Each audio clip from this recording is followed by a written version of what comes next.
Hello and happy Sunday, spooky Sunday. Hello, Mr. Lurky Roo. Hello, Mr. Grim. Thank you for the first. You're quick on the draw. Darn. Yeah, okay, yeah, Grim. Hi, Zeno. Congrats, Grim. I've been trying to snip it for weeks now. It's a race. It's a race. Everybody's like, I'm going the distance. I'm going for speed.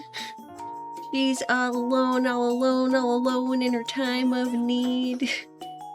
Because he's racing and pacing and plotting the course. He's fighting and biting and riding on his okay. Hello, I had a monster. Can you tell? Can you tell that I am full of caffeine right now? Oh my goodness. Story time, yes, spooky story time, ooh. Hello, my eyes are bleeding hyper-realistic blood. It would be weird if they weren't hyper-realistic. If you had cartoon blood, there would be something wrong. We should take you to the hospital. Hi, Sludge. Hello. Hello, gentlemen. I hope you had a nice, relaxing Sunday. I did not sleep past my alarm. So I have been very productive today. Also, thank you. Hello and welcome in, Venom. Thank you for the 45 stream streak. Thank you. Yay, okay, unexpected trip to the in-laws, so I'm watching later. Well, thank you for popping in, Mike. I hope you have fun at your in-laws. I hope they're nice. I hope they are good in-laws to have.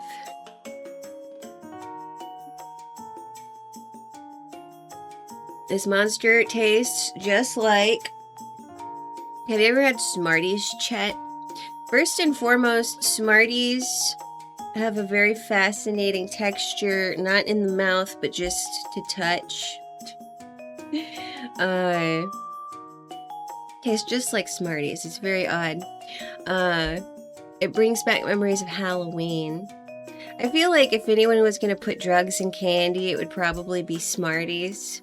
I feel like you could probably make drugs in the shape of a Smartie and then just slip into those packs. Because the candy wrapper for Smarties is just... The candy wrapper for Smarties is just like a plastic roll. You could unroll it and nobody would know. No one would have any idea. Smarties are like a sugar chalk in a disc. Yes. I mean, that's a lot of candy. You have like the...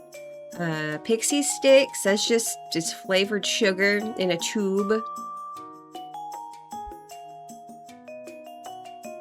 Hello friends, hello Goblin, happy Sunday, it's good to see you, I hope you had a good day. Hello Mr. Rudy, what concoction are we doing today? I had my eye bleed once. I had a kid throw a Power Rangers sigh at me and hit me in the corner of the eye. Oh no, I'm sorry. Are you okay? That's dangerous. That's like right up there with those lawn darts.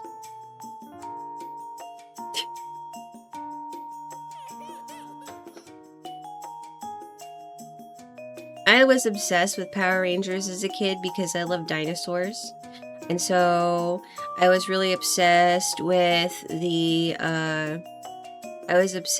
Yellow Ranger.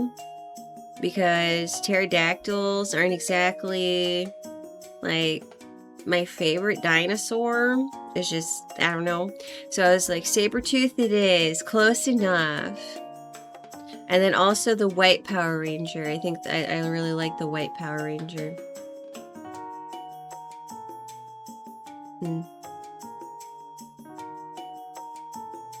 Monster tastes like Smarties. Which one? This one is the... Rio Punch. It's green can. Monster tastes like Smarties. Smartie, that's been a while. Also, thank you, Rue, for the 7 stream streak. Thank you. Okie, did someone do that? Do what? Someone did do that.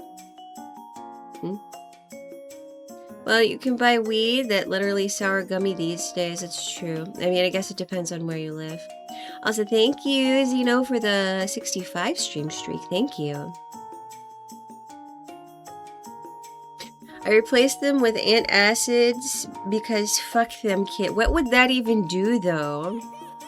One time, I got health food in my Halloween bucket. Because we went to like this weird granola house, I don't know, and they gave us, it was like a rice cake. Like it was wrapped, individually wrapped rice cakes, but they had like stuff in them. And I was like, well, I'm gonna try it, because I mean, somebody gave it to me. It was like one of the worst things I've ever eaten. Ma'am, you're telling me that pixie sticks aren't meant to be snorted like cocaine? Do not snort sugar, that's gonna hurt your brain. Ouch. Hi, Harry. How are you doing, sir? I can't imagine that feels good. No, it does not. Sugar in your sinus cavities equals bad time. I was like 8 when it happened. I have 2010 oh my gosh.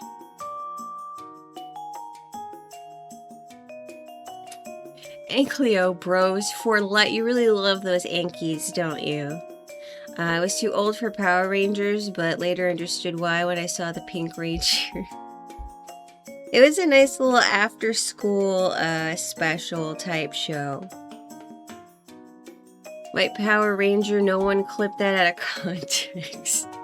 You know that video meme where they're all like, pink power, black power, yellow power, and they're like, not you. Okay, well it removed me from this place of existence if I drink it, if you drink pixie sticks, or if you drink the monster. Makes them hate Smarties because they assume they taste like chalk. I mean, antacids aren't that bad. Those houses get eggs thrown at them. No, I wouldn't do that. Green power, Kermie. Oh hell no, I would not trust Trick or Treat. That was not sealed. I mean, it was individually sealed, like rice cake things. But it was not good. It was bad. I also got a toothbrush one year.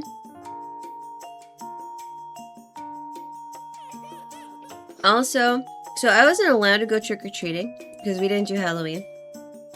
And so when I became a teenager, no, if I drink the monster, no, you'll be fine. It's not like jittery, I don't know. So when I was a teenager, I wasn't supposed to go trick-or-treating. And so when I became a teenager, I'd go over to my friend's house for Halloween. And we would kind of concoct a costume. And we would go trick-or-treating anyways. And one year, it was me, my best friend, and our other best friend. And we went around the neighborhood getting candy. And this one guy had dressed up as a scarecrow.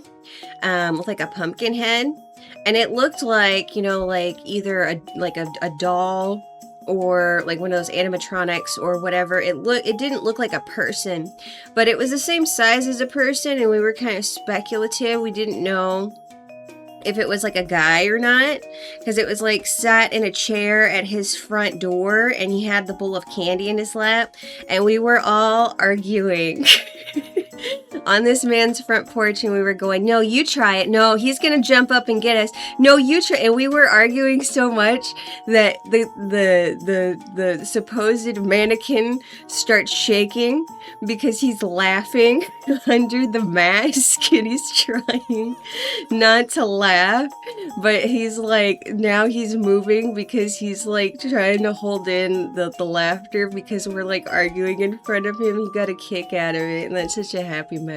It was so silly. Kim was #1 in my heart. I know, if I drink the monster, it's not that bad. I don't think it's like, I've done pre-workouts and stuff before that made my skin feel spicy. As far as like caffeine goes, I don't think Monster's too bad.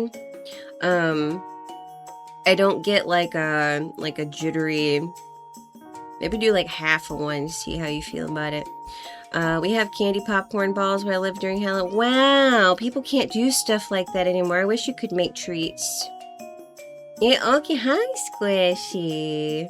I'm spooked already. You should be. Also, thank you, Mike, for the 45 stream streak. Thank you. I got apple and toothbrush from the neighbor who was on the base dentist, so we convinced the enlisted kid to come over and egg his hat. Really? Mima used to make us popcorn balls and candied apples, and then when we were kids for Halloween. That's so nice. Uh-oh, I'm frozen. Thank you for the head pats. Thank you for the hydrate. It's funny because I wasn't allowed to go trick-or-treating, but Mom would buy me a crap ton of candy, and she'd let me watch horror movies all night. So I wasn't allowed to participate in Halloween, but it kind of was. And me and Mom, because like when she was younger, she was like very into horror movies. And so it's very nostalgic for me, a lot of horror movies. It gives me the warm fuzzies, which is weird, but it's because when I was really little, I grew up watching horror movies. So it's very nostalgic. It reminds me, it's like very homey for me. So like a lot of the older stuff, like Rooster posted about Cat's Eye the other day. That's something I watched when I was little. And I'm talking about like my first horror movie I watched at the age of 2, and it was Frogs. And then my second horror movie I ever watched was Frankenstein. That was when I was 5. And then after that, I was watching things like Creepshow. We did like all of the old Universal horror movies, Chucky. What else did I watch? All the Stephen King movies. Beetlejuice. What did I watch like when I was little?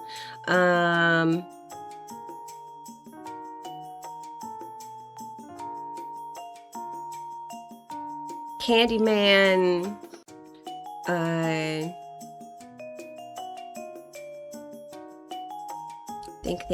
Think.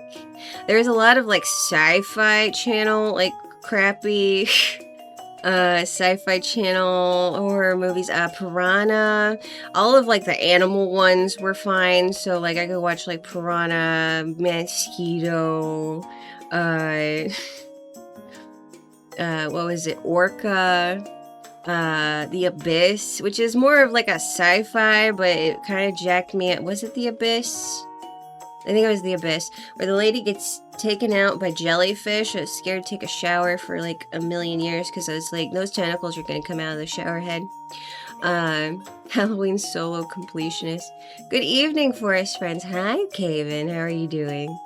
I didn't watch horror movies until I was a teenager because my mom was very religious and my dad forced her to watch The Exorcist and ruined it for, oh no, Goosebumps. Yeah, Goosebumps. See, and again, I wasn't allowed to read Goosebumps, but I would go to the school library in elementary and check it out, and I would secretly bring them home and read them, even though I wasn't supposed to. And there was one, I wanted to read it on stream, but technically you're not supposed to because they're copywritten. But it was, let me see which one it is. It was the Choose Your Own Adventure. What was it? It was Escape from Camp, Run for Your Life. I wanted to read it because that legitimately gave me, I was too scared to sleep. The way that my room was set up is I had a bunk bed, but it didn't have a bottom bunk. And so I would tuck a sheet into the front of like the bed so that you couldn't see underneath. So you had like this little fort that you could make. And I would go under there and I had like a lamp under there. I had my easy bake oven. And I would like turn all the lights off and go under there and like read in the night. And I had like little pillows and blankies in there. It was very cozy. And then I would get scared and not be able to sleep, so I'm just like hiding in this cubby hole, freaking myself out. I always remember Garfield, Peanuts, Disney Halloween Special. Oh, those were good. Killer Clowns from Outer Space. That one I didn't get to watch until I was older. Poltergeist. Yes, I watched Poltergeist when I was little. Poltergeist really got under my skin as a kid. Why? Was it the bathroom scene? I feel like Poltergeist isn't really scary until you get... It's like almost beautiful until you get to like the very end. And then it's like blah, blah, blah, blah. I don't remember ever reading horror as a kid. Only in teenage years did I start. Went straight to stuff like Lovecraft or King. I think when I got older, I tend to go for like anthologies as far as horror goes, or like old stuff, like old gothic, like literature. Just because like anthologies, I feel like kind of gives me a variety of different things I can sample. So if it doesn't really hit right, I can just go to the next one and it's like, okay, this is better. Because a lot of times I feel like it's hit or miss and I'm kind of disappointed.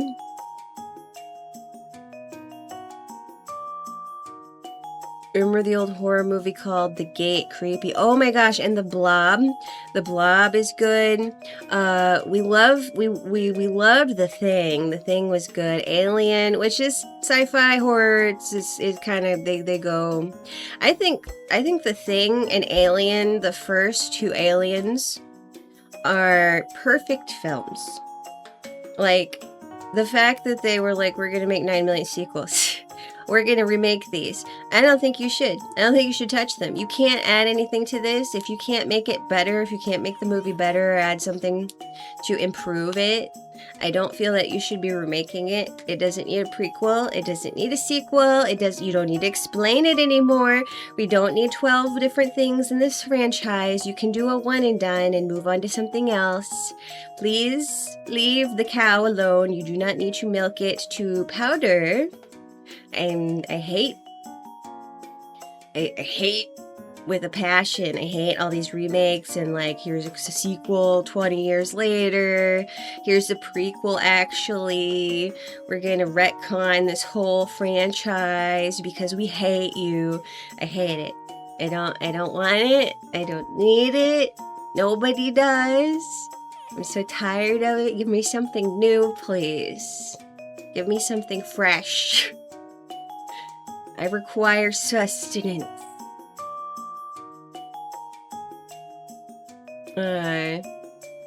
Also, I watched a lot of X-Files, but when I get to the episode, I think it's in season 2. When I get to the episode where they have the military man that was being abducted and they were drilling his teeth, that's where I have to stop watching X-Files, so I can skip that episode and move on to the other ones and I'll be fine. But I cannot watch that episode.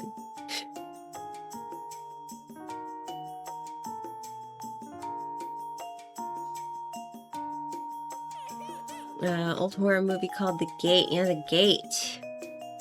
Also, like Critters. I watched Critters. I was very amused by them being in like a giant ball and rolling over someone and then just like the skeleton is left. That was... The Shining is honestly beautiful until you get to the part with the guy getting a BJ from the furry. What was Kubrick thinking?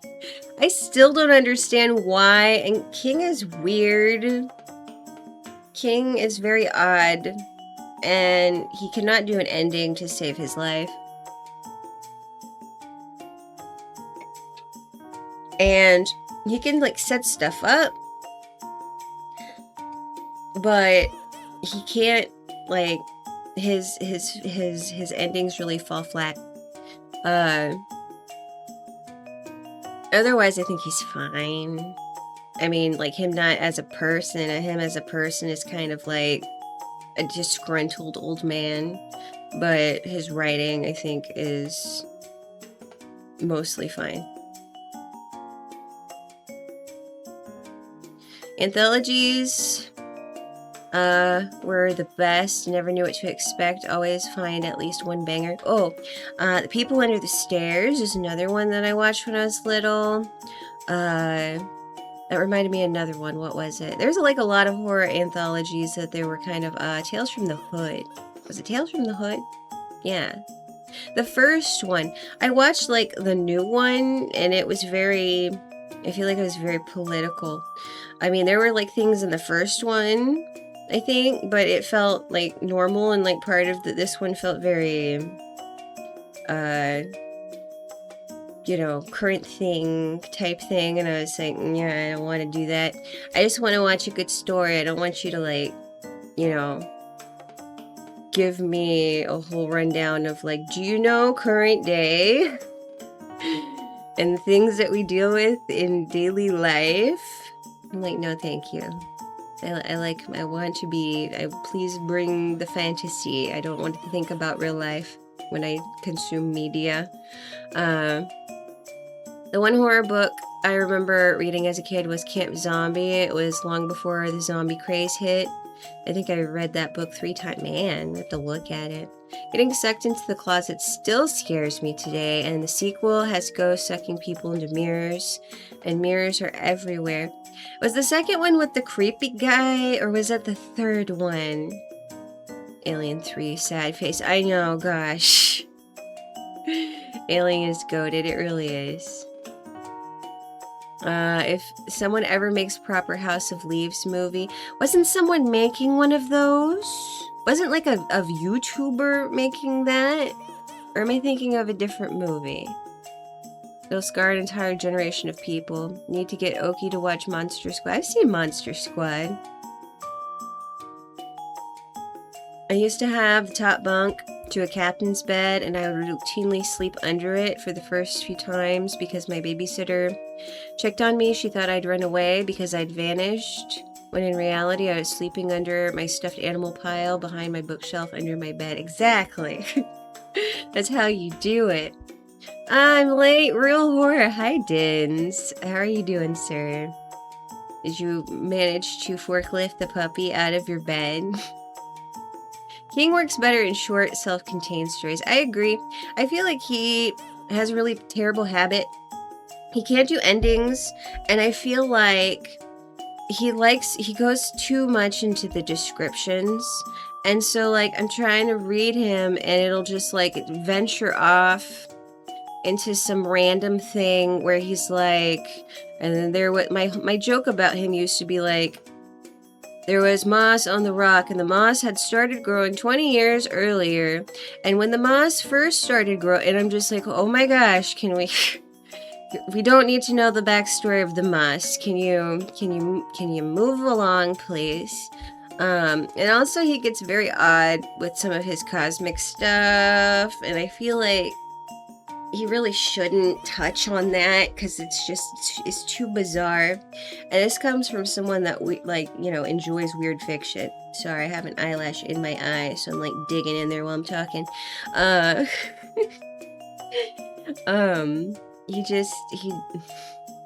There's some things that he should not touch. Just stick to your alcoholics and your religion and, I don't know, your writer trope and your guys getting hit by cars and your sledgehammers, okay? Silence of the Lambs, that was one. That was one that I watched. I had a very big crush on Hannibal Lecter as a small child.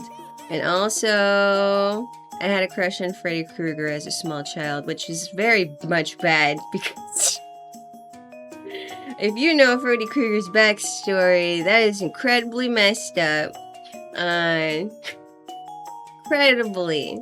But I didn't understand that as a small child, so it's not my fault. Woman moment, yes. Start digging in your eye twin, yeah. Stephen King's best series of the first 4 books of Dark Tower. I feel like Dark Tower is cursed because when my girlfriend at the time was reading it, every time she'd pick it up to read it, something terrible would happen, and we decided that it was cursed because every time she'd pick it up, we would have some kind of like family emergency. And she's like, there's something wrong with this book. So now I can't touch it without thinking about that. I'm like, I don't want bad things to happen. I wonder how much of King's behavior can be blamed on the head trauma from that car accident. Did it really hit him that hard? I remember being hyped for the end of Dreamcatcher only to be disappointed by the phoned-in ending. Dreamcatcher was a weird movie. Very odd. I can't get over, and again, the butt parasite is very strange.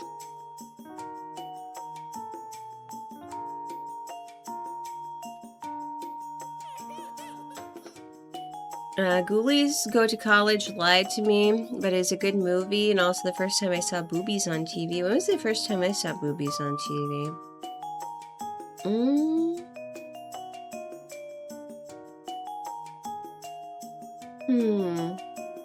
I don't know. I guess it wasn't terribly impactful. It must have not been very big. I got a horror story. One night I was cuddling Booba and woke up. Booba was gone. Oh, that is a horror story. I hope you find Booba again someday. Original Tales of the Hood was really good. I agree. Tales from the Dark Side is the best anthology, in my opinion. I think I remember that one. Puppy has her own mind and silly thing to behold. The Moss had a family. It was the Moss's last day on the force. I mean, the probability of it being cursed is high, probably. Mist was a good story. Book was much better than the movie. I did enjoy the movie. I enjoyed, I thought they did a decent job. I liked the big spooky monsters. I liked the infighting with the people. The ending was like, I was like, you couldn't wait. You 15 minutes. You were like, well, we're out of gas. Time to die. Dreamcatcher was shit. The best part was the dude with Downs. He was Scooby-Dooby-Doo. Hey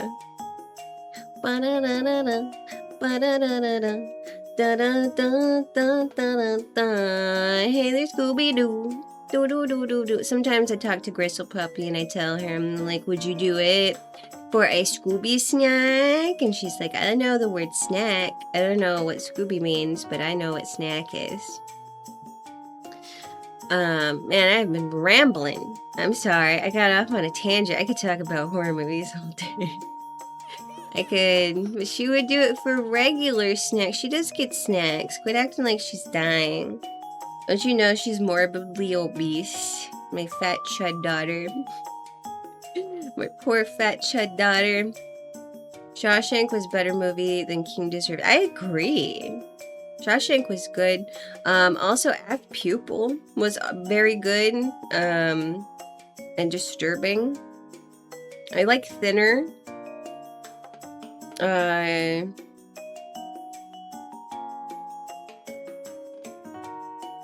The next gust of wind is going to blow her away. Maisie knows it too. Morbidly obese. She is a little bit morbid if you watch her try to murder bugs. Because she tortures them. And I always tell her she's a villain. Because she just like steps on them and she keeps like stepping on them, lifting her paw. Stepping on them, lifting her paw. Stepping on them. I'm like, just eat it. Why do you have to torture it? Why are you like this? And then she tries to eat things that are nice. She's like trying to eat moths, ladybugs, butterflies. I'm like, stop. She's part cat. She acts like it. What cracks me up is that when we're outside and the neighbor's outside, she'll make this like, boof, boof. Like she just kind of like, she's like irritated. She's like, stranger, stranger danger. And she doesn't bark. But if I tell her not to eat the furniture, oh my gosh, she will start, she'd be bow, bow, bow, bow, bow. And she gets mad and she'll stomp her foot at me and start barking at me now. And I'm like, so you don't bark at the strangers, you just give a disgruntled like, but if I tell you not to eat the couch, You're gonna throw a tantrum and yell at me. I see how it is. Izzy faithfully barks, and that's about the only time she barks. She boofing at him. She is boofing. Moths are evil and eat clothing. No, I like moths. Thank you for the hydrate. Good timing. I was about to take a drink. Thank you for the head pet. For a little while today, I thought it was Saturday, and I was like, oh, I have a whole nother day off tomorrow, and then I realized it was Sunday, and I was like,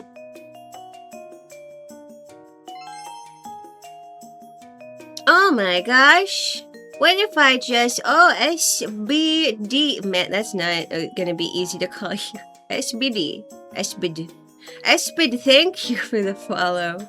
I appreciate it. Thank you so much. Welcome in. We're going to be reading some scary stories today. I've been yapping for 30 minutes in true VTuber fashion. Thank you so much. Yellow Oakie. It's oak tree. Make sure to have fun and don't look behind you. What is it? Are there wendigos in them woods? Wendigooms? Are they gooning in my woods? They better not be. SB Eve. Welcome, welcome. I will be cutting down the trees tomorrow. Woo, don't cut down my trees. Wenda Okies. I wish Wendigoon was watching us. Speaking of, so the whole reason that we're going to read this story is so, as some of you, if you pay any attention to the words that come out of my mouth, I watch a lot of creepypasta. I like Wendigoon a lot. And they read one of these. It is... oh my goodness. You're good, Tyler. Well, you're very good. Thank you so much for the follow. Welcome. Wildfire. No arson in the forest. Only you can... I need to get my ranger hat. Only you can prevent forest fires. Thank you so much for the follow. Thank you. That helps me greatly. Thank you. I appreciate it. The real horror is that tomorrow is Monday. So I watch a lot of creepypasta. I like Wendigoon a lot. They read, so this is an ongoing series. They read the first story out of this on creepypasta, and they haven't read any of the other ones. So we are going to read some of these horror stories. They are on No Sleep. So if you want to check out the author, they have a bunch of other stories also. I will put it in the description on our YouTube. And if you guys want to check out the author, let me fix my computer here. There we go. So this story, so they have 1, 2, 3, 4, 5, 6, 7, 8. They have 8. They're kind of short, so I don't know how many we're gonna get through. I listen to them on Spotify at work. Yeah, I listen to them in the background when I'm doing stuff. I like to do housework and listen to them. I wish that... this is so selfish. I'm like, I wish they would put out more than one episode a week. It's always like Sunday is my soap opera day, I feel like. And I'm like, there's gonna be a new creepcast today. I know they have extra videos on Patreon, but I'm a cheapskate and I don't want to pay. I don't want to pay. Don't make me pay money. But... I wish they would put out, or at least put out some long ones. I go back and listen to ones that I've already listened to. I like the analog horror stories. Yeah.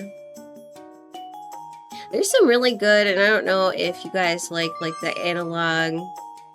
She can't afford Microsoft Word. Shut up. Harry sent me a list to fill out, and he sent it in Word, and I copied it over to Notion because I don't have Word. And he's like, you can't even afford Word. I'm like, I just don't have it. Stop it. Thank you for the biddies. Thank you. The fan compilations where the best bits are what I peek at sometimes. Alright, chat. Time to start recording spooky stories for Oki to listen to. We need to do another one of those. Me and you could do one, Rooster.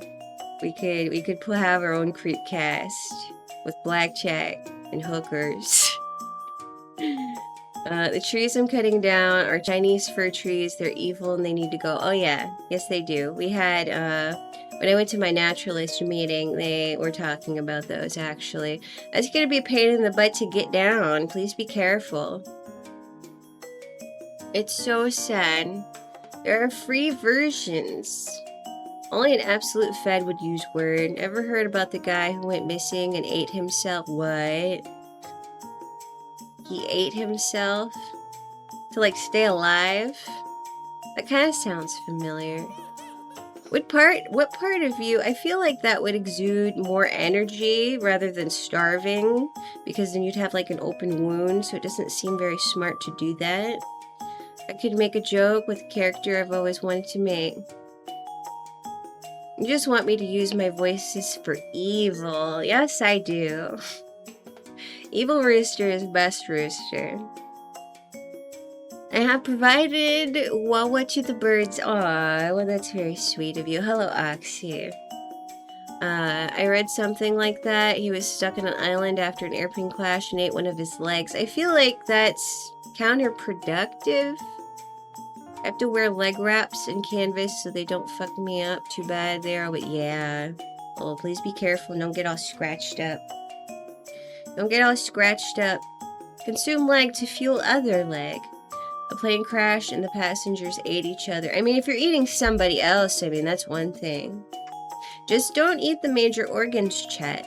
Especially if they're older. Now, if they're younger, you could probably get away with eating some of the organs. Stay away from the brain and the spine. Don't ask me why I know this information. Don't worry about it. Just... if they're over 20... I would say if they're over 20, don't eat the organs.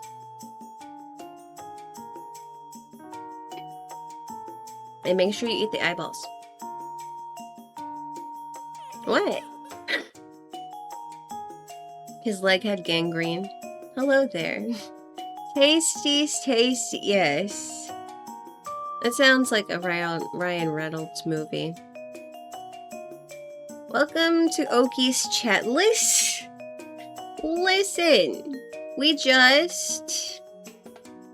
I've watched a lot of survival shows, okay?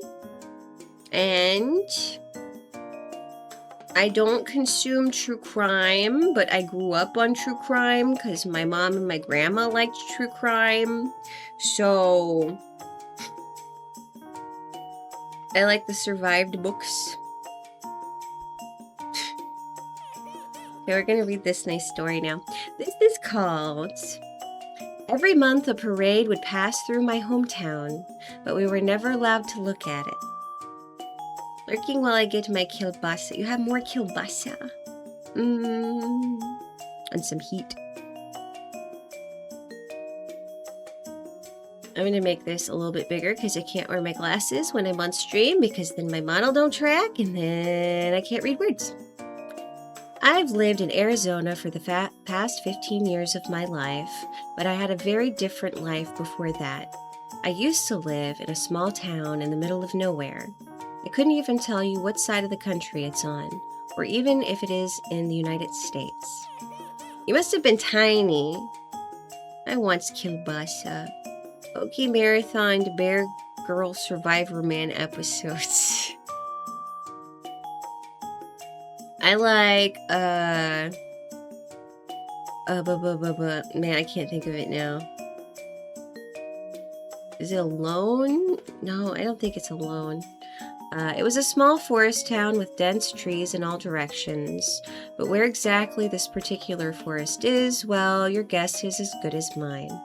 The only thing I know for certain is the name of the town, Point Pine. I lived in Point Pine for the first 10 years of my life. You lived there until you were 10 and you don't know what state this thing is in? Before we moved the summer after my 10th birthday. Once we left, my parents never spoke of it again. In fact, they acted as if it never even existed. And to them, I guess it didn't. I don't really blame them either.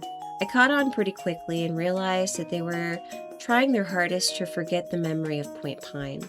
Whenever kids at school asked me where I was from, I simply told them I was from a small town that they had never heard of.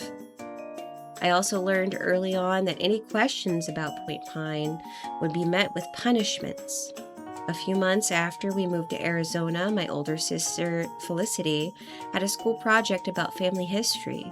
She did it on our life in Point Pine and wrote about some things that she remembered from there.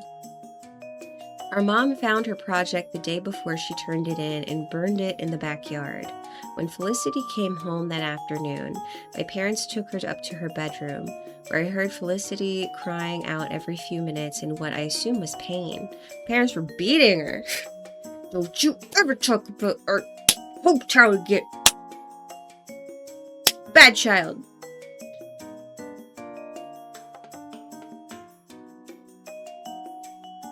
Naked and Afraid. Well, Naked and Afraid is one of them that I watch, but there's a couple.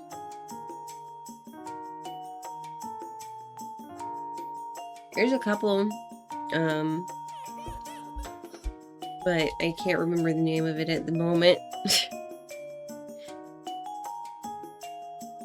I said nothing, and from that moment on, neither of us mentioned Point Pine again. Except for me, right now, I've decided to tell all of you about it. I don't know what is causing me to remember all these things that I had locked up in the deepest part of my brain. Maybe it's the fact that my father died about a week ago. Since he died, my mom has remained silent. She hasn't said a word to anyone. She hasn't even cried. There's something wrong with her.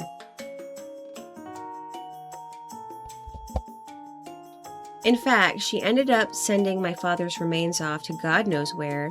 My money is on Point Pine, although I'd be crazy to ask. I mean, if you did, maybe she would say something. I've started recalling random little things about the town that, at the time, seemed like normal everyday things that we as residents were all used to. Now, as I look back, I realize that they're not as normal as I thought back then. One particular thing about Point Pine had to do with the Point Pine Bakery. Whenever you went there, the owner, Mr. Terrence, always knew what you were about to order. I remember the kids having some sort of rumor about Mr. Terrence being a magician who could read minds. Although, whenever you paid for your baked goods, you had to tip Mr. Terrence with an old item of clothing that you had grown out of. Mr. Terrence is a pervert. There is one called Alone. Maybe it is Alone. You watched Naked and Afraid? Okay, I'm banning you now. Why? They're blurred out. There was a giant box up by the register and everyone tossed old baby clothing and shoes into it. What is he doing with that? Is he sniffing it? What's he doing? That seems like some Faye nonsense right there. That seems like, actually, you usually don't want to give Faye your clothes because they'll get upset and they'll leave. They'll be like, oh, you want me to wear pants? No, I'm leaving. You'll never see me again. Goodbye. That was one of the odd things, although you'll never come to realize that it won't seem that weird in comparison to some of the other things about Point Pine. Every year on your birthday, you had to get blood work done. I don't think anyone really knew what the point of this was, or if they were actually looking for something. We just all knew that our birthdays would start off with a trip to the Point Pines lab. Everyone had to be up at 8:13 a.m. There was a system of speakers in place around the town, like an amusement park or something. And at 8:13 a.m., without fail, the wailing alarm would sound through the neighborhood, waking everybody up. This was followed by parents running to wake their children up and to get them out of bed as quickly as possible, like the house was on fire or something. Sometimes I expected it to be.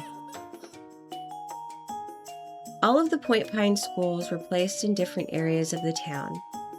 Point Pine Elementary was toward the east side. Point Pine Middle School was in the west. Point Pine High was in the dead center of town. And Point Pine University was up on a small hill towards the south. Is it making a pentagram? If you hadn't noticed by now, every place in town was named Point Pine blank. the Point Pine Cafe, the Point Pine Mall, Point Pine Grocery, etc., etc. Certainly one of the weirdest things, by far, that took place at Point Pine was the Point Pine Monthly Parade. Is he talking about Point of Pines? Where's Point of Pines? It happened every month without fail. It was never on the same date, and each month a student from Point Pine High was chosen to be in it. The weird thing about this parade was that we weren't allowed to watch it go by. Not out on the streets, not from the windows, and not even on a television. That was one of the most enforced rules. You must never, under any circumstances, look at the parade. In fact, for the most part, we weren't even allowed outside when the parade passed through. We always knew when the parade was about to start because it always happened the same way. You would hear a chorus of voices, like a church choir, singing a melody. It wasn't a familiar one that I knew. I was only familiar with it in the sense that I heard it once a month. It sounded like it could be from a nursery rhyme or something similar. The voices seemed to come from everywhere and nowhere all at once. It was like they were coming from the sky, the ground, the trees, the buildings. Everything in Point Pine was singing. I feel like I've had a dream like this before. A town out on the res. Oh, these pines are pointed. They're so pointy. Watch out, they're gonna nick your eyeball. Once you heard the first note, you had 5 minutes to get inside a house or a building that had locks on the doors. This might come as a surprise, but in Point Pine, not many buildings contained locks. So if you happened to be out and on the street when the singing started, you had about 3 options on places you could go. One of the schools, the staff break room in the Point Pine bar, or the fridge at the Point Pine pizza shop. One year, in the month of August, my friend Lee and I decided we were going to break the rules and not go inside when the parade passed. Now that I think about it, I'm surprised that kids didn't do this more often, considering that, well, when you tell kids that they must absolutely never do something, they often do that exact thing. Since we didn't know when the parade was coming, where it started, or the exact path that it took around town, we decided the smartest thing to do would be wait in the forest near the Point Pine Library until the parade eventually came down that street. So we basically decided to spend about half of the month of August hanging out near or around the library. Around the 3rd week of the month, while we were sitting on the steps of the library talking about some random things that aren't important, we heard the music start. Lee and I looked at each other and then took off running to the trees while everyone else raced to the nearest school. We went far enough into the forest that someone on the street wouldn't see us, but stayed close enough so that we were still able to see part of the road. We waited a while, whispering to each other, and then shushed one another as we waited for the infamous parade to pass. This year, my sister's friend, Reed, was chosen to work on the parade. She was a few years older than my sister, but they were friends because Reed used to live next door to us when we were younger. We were crouched in the bushes and the leaves when we heard the chorus of voice getting louder and therefore closer. "Dude, I totally see it," Lee hissed. I straightened my back a little bit in my crouched position to try to see what Lee was saying. I was always a short kid. Even now, I'm shorter than most guys my age. Or any age, really. Short kings! Okie, your childhood is sounding almost as odd as mine. So Lee always pretty much towered over me. "I can't see anything," I hissed, shifting my position. "Shh, they might hear us," Lee hissed. I stopped moving and instead waited for them to get closer, where they were bound to pass right in front of my line of sight. Oh no, oh crap!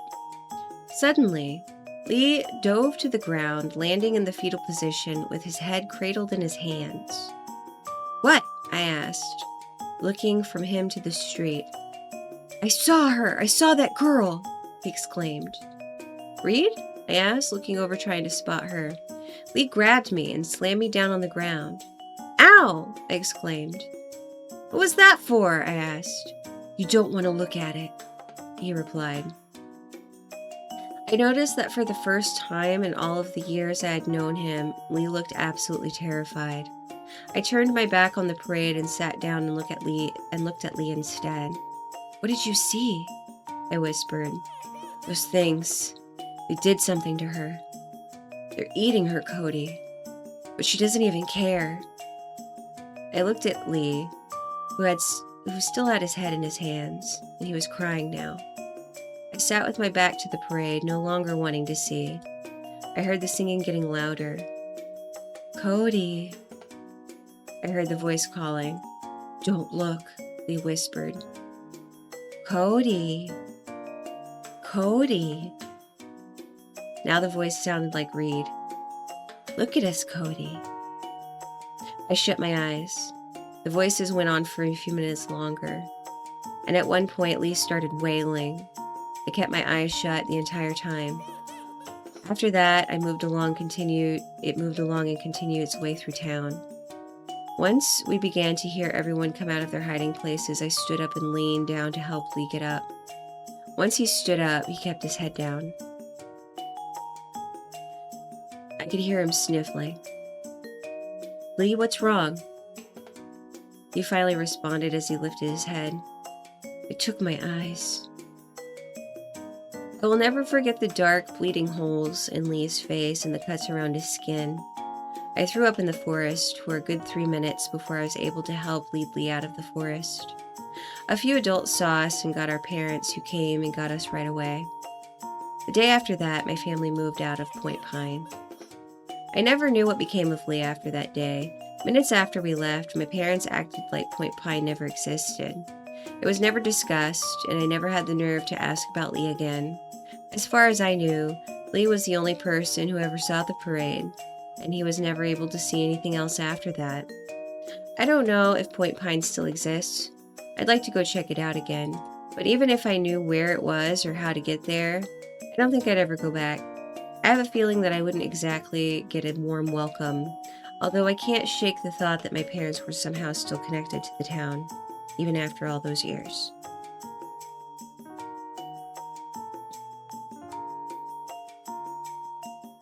"They're eating her, and now they're gonna eat me. Oh my god!" Is this Okie that wrote this? No, this is not me. Mine would be much worse, and there would be a Goblin King in it, and, well, it wouldn't be Twitch appropriate, we'll just say that. How is he crying with no eyes? I don't know, his tear ducts were left behind. They didn't scoop it out properly. Nilbog is gobbling backwards. That was the first story. Well, he was talking about how short he was. Oh, I thought we were still yapping to start stream. No. If I saw someone with no eyeballs, I feel like it would be a more traumatizing situation. I would be like, and then we moved away and never returned. And my parents don't talk about it.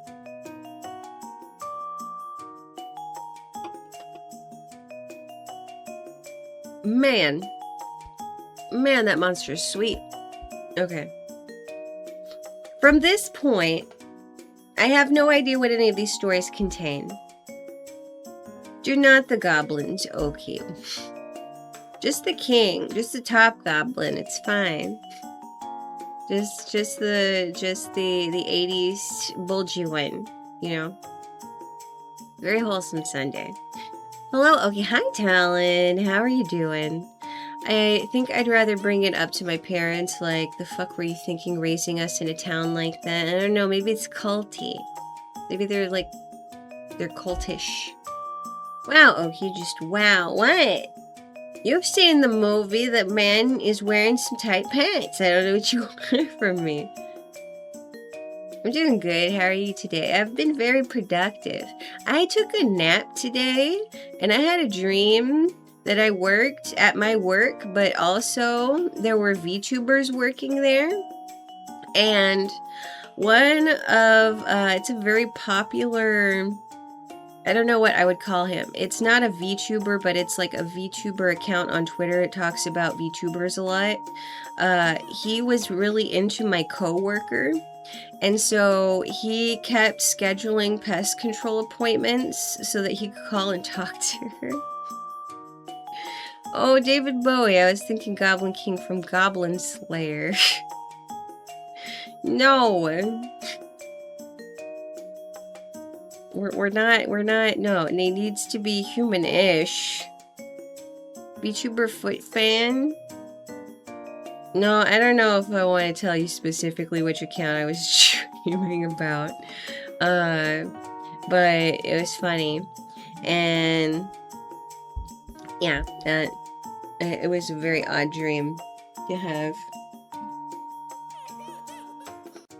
But I took me a little napsy. I cleaned our bathroom. I washed the puppy.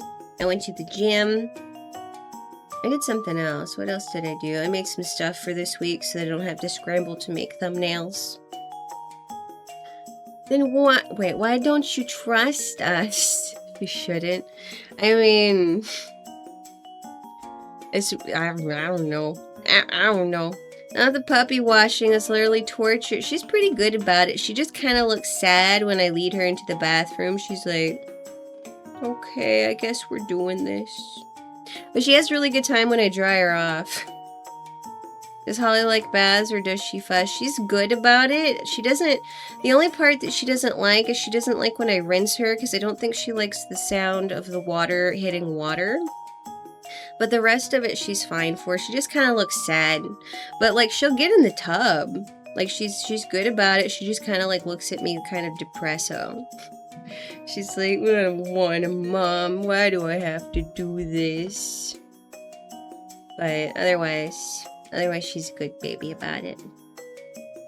Okay, story number 2. This one. So these are all part of the same universe. It's just they're different stories. Go through her followers and we will love to this dream mystery. What? I don't even know if I'm following that account. Maisie doesn't like water at all, which is kind of nice because she doesn't roll around in puddles if it rains. Honestly, Holly is the first dog that I've ever had that she is not, she does not care if it's raining. So she'll still go outside and she'll go potty. She does not care if it's raining. She's a little bit scared if the thunder is loud. But otherwise she's fine. She's a brave puppy. Which is funny because she's scared of other dogs and she doesn't like other people. Every time I take her for a walk and she sees someone, she'll do this freeze thing where she's like... And I'm like, it's okay, it's just people. And she's like... I don't know about that, dog. I don't know. So... I don't know. She's weird. she's very odd. I don't blame her. People are scary. I agree. I too am afraid of people. This one is, every 13th of the month, a new apartment appears in my building. Did I miss the spooky? No, we're on to story number 2. Also, hi Gonzo. How's it going? How's it going? I hope you're doing well. Every 13th of the month, a new apartment appears in my building. I inherited Point Pine Oaks from my grandfather after my father wanted nothing to do with it. I, on the other hand, was broke and needed a place to stay as well as a job, and beggars can't be choosers. So that's the answer to the question that I get asked anytime that I'm out and about on the streets of our town. How on earth did you get stuck with that place? Everyone can see Point Pine Oaks. It's my apartment complex, which is an apartment building that is 6 stories tall with 12 apartments on each floor. Goodness, that's a large apartment. The outside of the building looks pretty normal. It's just a brick building at the end of Briar Road, which is a cul-de-sac that contains no other buildings on the street except for Point Pine Oaks. My grandfather bought the building in late 2013. It had been abandoned for over 3 decades, and the town was eager for someone to buy it. It became his passion project, and he fixed it up in January of 2014, and the building soon became the biggest apartment building in all of Point Pine. Any residents of Point Pine knows that oaks are here, that the oaks are anything but normal, however. For starters, no one ever decides to move in. If people want an apartment, they have to go all the way to the opposite side of town where the apartment complex is. You see, people don't move into the oaks. They just kind of appear. It's going, well, it's better than it not going. Monday is still tomorrow. The spooky will happen if we want it or not. So we face it bravely. I'm not ready. I'm not ready. Every 13th of the month, a new apartment appears until each floor has 12 of them. And then the following year, a new floor appears to accommodate the next 12 apartments. Oh, and I suppose I should also mention, none of the residents are human. At least, not normal living humans. My grandfather made it very clear to me that humans do not live in Point Pine Oaks, with the exception of the owner, which is now me. He never explained to me why humans are not allowed in the Oaks, and I never really asked because it just felt like the kind of rule that you follow without asking any questions. The entire first floor houses people who have died outside of the town. You see, any time a prior resident of Point Pine dies, they wake up here again, in Point Pine. It's like a never-ending hell. Usually, they are put in some secluded house up on the mountains, but for reasons unknown, they all end up here at the Point Pine Oaks in 2014. The second floor houses the creatures with eyes that are too wide, teeth that are too sharp, and skin that is too green. That's racist. They first appeared in Point Pine in 2015 and have been in charge of the farmer's market ever since. Just a horrible, large-eyed, large-toothed green creature like, would you like to try my artisan bread? You will never leave Harlan alive. I'm not ready either. Can we just go live in the woods? I ain't afraid of the Wendigo. Sure thing. You can be our Wendigo soldier. They're relatively nice and tend to mind their own business, but that doesn't mean that they still don't freak me out every time I see them in the building, with their incredibly long arms dragging on the floor. On the 3rd floor is where the collectors live. The leader of the collectors is a 10-year-old Mary Lou Birmingham. Mary Lou is the one who collects children's teeth. It's always children-related. Of course, it doesn't take them... she doesn't take them right out of their mouths. That would be horrifying. She sneaks into their homes after their baby teeth fall out and takes them from under their pillows instead, like the tooth fairy. That's equally disturbing. I mean, less disturbing than ripping them out of their little skulls. But also you're breaking and entering, so I don't know. Most of the collectors are children with the exception of Old Man Jones. Oh... Leroy Jenkins, who is an old man. You don't say. Some of the children collect dead bugs. She's just like me, for real, for real.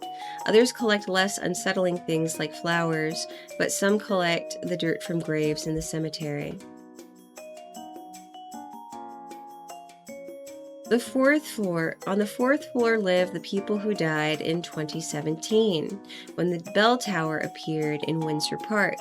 No one ever figured out what the deal was with that bell tower, but exactly 12 people died that year as soon as they saw it. Once the people of Point Pine picked up on the pattern, they stopped going to Windsor Park. Of course, after that, the bell tower would just ring every month and still manage to kill more people, but that's a different story. On the 5th floor are the invisible vampires, but we don't talk about them. Okay. We don't talk about the invisible vampires. We don't talk about the vampires. No, no.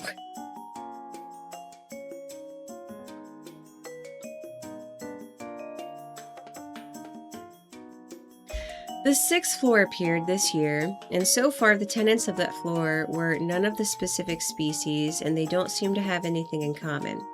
The first family to appear has no mouths and communicate by somehow talking inside my head. Okay, so they're aliens. In February, one of the sacrifices of the Point Pine Parade showed up. In March, it was a headless man. They should do like a sitcom. Like a horror sitcom. This would be amazing. Well, vampires are pretty lame. Whatever, Rooster. Whatever.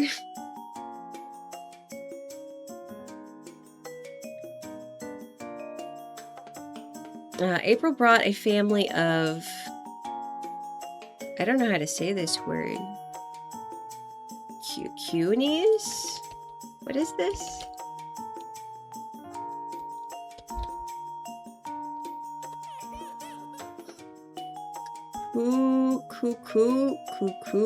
Kukui? Oh, Kukui. It's the boogeyman.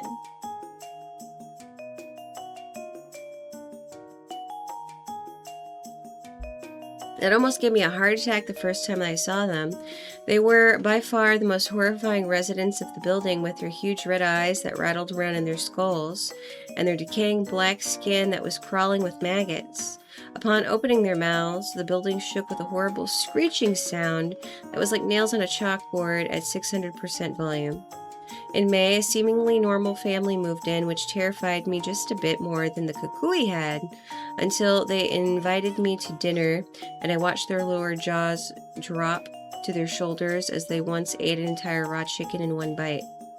June brought a demon, who routinely set fires in the building, but other than that, it appeared to stay out of everyone else's way. Last month brought the Wendigos, which were by far the hardest to deal with. Of course they are. We have Wendigo hate. Wendigo racism chat. We are racist to the Wendigo. Howdy, hi Derek. How you doing? Kukui. Get Chris Pratted? What? About which part? Those Kukuis can now get free roasted whole chickens with their food Wow, on a Sunday too. Wendigos are bad. We don't like Wendigos. Wendigos are, Wendigos are not cool. We have a 555. Let's see.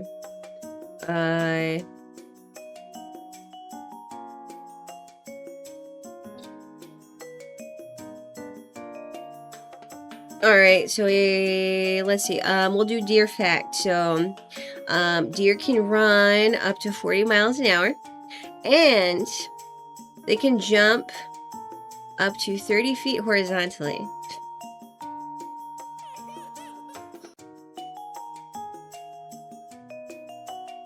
I don't think that's right. Sounds like something a Wendigo would say. We're not Wendigos. The emoji's right above the Chris Pratt from Jurassic Park.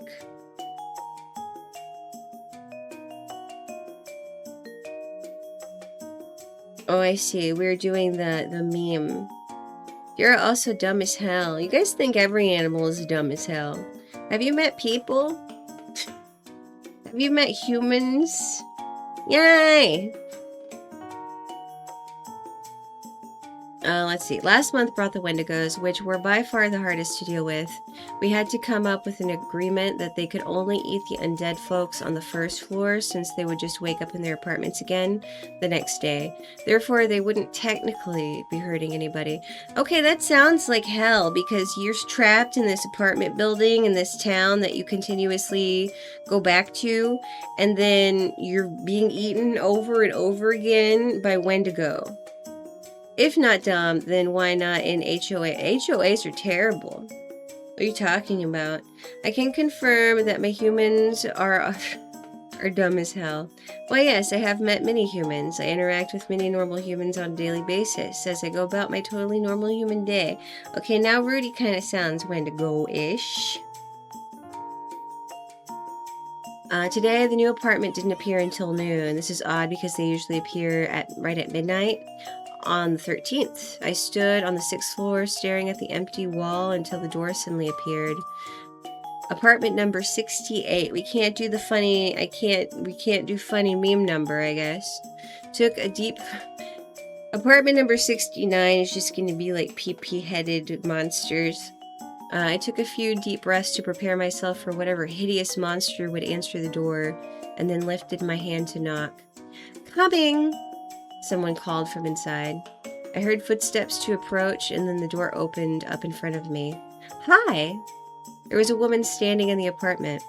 She looked normal enough, tall and blonde, with a tattoo of a rose on her left forearm. Uh-oh, you're gonna get got. Hi. I'm the owner of this building, the landlord. My name is Eric. I extended my hand out, bracing myself for some sort of heat or coldness or shock. I'm Gwen, it's nice to meet you. She shook my hand with a strong grip.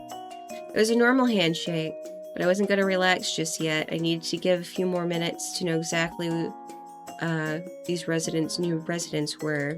Oh, come in. I'll introduce you to my family. I slowly followed her to the new apartment. I looked around. It seemed pretty normal. Then again, all the apartments seem normal. It's the things that live inside that aren't normal.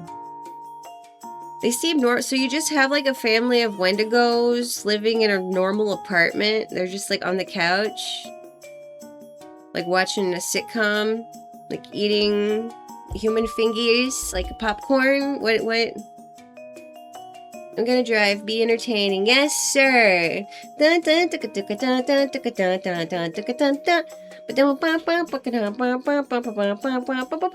doing many amazing things that you can't see right now. Charging entertainment beam to shoot right at Mike. It's just Mike. Drive safe, yes please. Also, thank you for the head pets. Yeah, then how about them having no tax records? Hey guys, come out here. Gwen called into the apartment. Would you like some water, she asked. Oh no, thanks, I replied. I turned at the sound of footsteps and I see 2 kids and another woman walk into the kitchen. This is my wife, Laura, and our kids, Kimberly and Christopher. It's nice to meet you. Laura stuck out her hand and I shook it. Again, it was normal. Their abnormally is just that they're lesbian. Can't accept Wendigo family, but the vampire's rooster, yes. Wendigo hate. Why are you swatting me, Derek? I'm Eric. I'm the owner of the building, I replied. Nice to meet you. There was a brief moment of awkward silence. So, do you have any questions? I asked. The kids took off as I stood there with Gwen and Laura. Oh yeah, so what are the rules? Are we allowed to, paint the walls and hang stuff? Gwen asked. That would be my first question is, can I paint the walls, please? Can I do some redecorating? Is that allowed as long as I don't, do some horrible garish color? No head pet. Only smack. Just wanted to see if it was a SWAT or SWAT. Like, FBI open up SWAT. Okay, I finished my monster. So we have to switch over to Polar. Sponsor me, Polar. Thank you for the head pets. We're in some kind of turf war with petting me and hitting me. This is the plot of Twilight.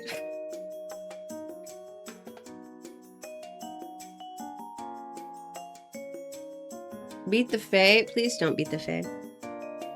Oh yeah, you can decorate this place however you want. Awesome, she exclaimed. If you don't mind me asking, what are you? I asked, fidgeting with my hands. Excuse me? We're gay. No. What are you? I don't mean to be offensive or anything. I just like to know. Laura and Gwen exchanged looks. Like lesbians? Are you allowed to ask that? Gwen asked, narrowing her eyebrows. No, I mean, like, what are you? I know you're not human. Laura laughed. Not human? What do you think we are, like mythical creatures? Well, I don't know. That's why I'm asking. I mean, your neighbors are Wendigos. There's a whole family of Kukuis down the hall. I pointed out the door. Is this some kind of joke? Is this because we're new? Gwen asked. No, I replied, confused. Well, then, we're just regular humans. Laura chucked awkwardly. I stared at them. Haven't you ever seen a human before? Not a regular one, at least not in this building. Okay, now you're freaking me out, Gwen said. Do you not know where you are? I asked. Well, sure, we're in Colorado, right? Laura asked. No, this isn't Colorado. What do you mean? Where are we then? Point Pine, I replied. Where? You're in Point Pine. It's a small town in the middle of nowhere. I like how we refuse to give this place an actual location. She's not human, she's woman. Oh god, not the whole story really is gonna be about lesbian. Laura ran to the window of the living room and pulled the curtains back and gasped. What is it? Gwen asked, turning around. The window had a view of some of the buildings in the town below, along with a giant sign right outside. Welcome to Point Pine. Population unknown. I don't understand. Yeah, me neither. How did we get here? Gwen asked. I shrugged. I don't really know how people get here. They just sort of show up. Okay, then how do we get to Colorado? Laura asked, backing away from the window. You don't, I replied. That's the neat part. You don't. What do you mean? You can't willingly leave Point Pine once you're here. Everyone who leaves gets banished, and even then, when you die out there, you just wake up here and you're stuck again, I replied. Gwen sighed, and Laura ran her hands through her black hair. So you don't know why we're here? Laura asked. I shook my head. But if you really are just human, then this can't be good. After a few minutes of silence, I left the apartment and decided to go outside to get some fresh air. I stepped onto the elevator and pressed the button to the first floor. I got off and made my way down to the doors, stopping as I reached out to open it. I looked down at my watch on my wrist. It was still noon, but that wasn't possible. I had been up in the apartment for at least 20 minutes, but that wasn't the only thing that was wrong. It was pitch black outside. I couldn't even see the sidewalk right now outside the door, or the giant tree that was a few feet in front of the building. I pressed my forehead against the glass, squinting to see if I could make out something in the darkness. Suddenly, someone crashed right into the glass, causing me to jump back at least a few feet in fright. Holy shit, I gasped. Hey, open the door! I walked closer and realized that I recognized the person who was outside. It was Lee. What are you doing here, Blindy? Everyone knew who he was since he had lost his eyes at the Point Pine parade years ago. Lee, I asked, open the door. I had heard that he had gotten his eyes back at the farmer's market. What? And now that I was seeing him, I could see that it was true. I reached out to open the door, but it was stuck. I tried again, pulling on the door as hard as I could, but it didn't budge. It's stuck, I said. Suddenly, Lee went flying backwards, and I watched, and the darkness lifted, and the sun came out again. I looked down at my watch. Still noon. When I looked back up, I found myself standing in the hallway of the 6th floor again. The apartment number 68 appeared in front of me once again. I reached out and knocked. Coming, someone called from inside. Footsteps approached, and then the door opened in front of me. Hi. Gwen? I asked. Yeah, who are you? Eric, we just spoke.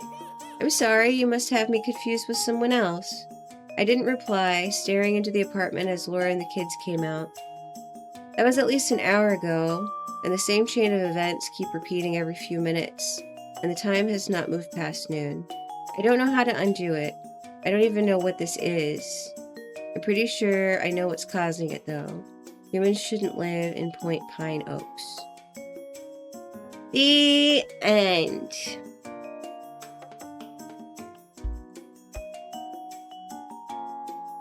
Would you live in this apartment, chat? Would you live in the creepy Kukui apartment complex? Clap, clap. Clap in half.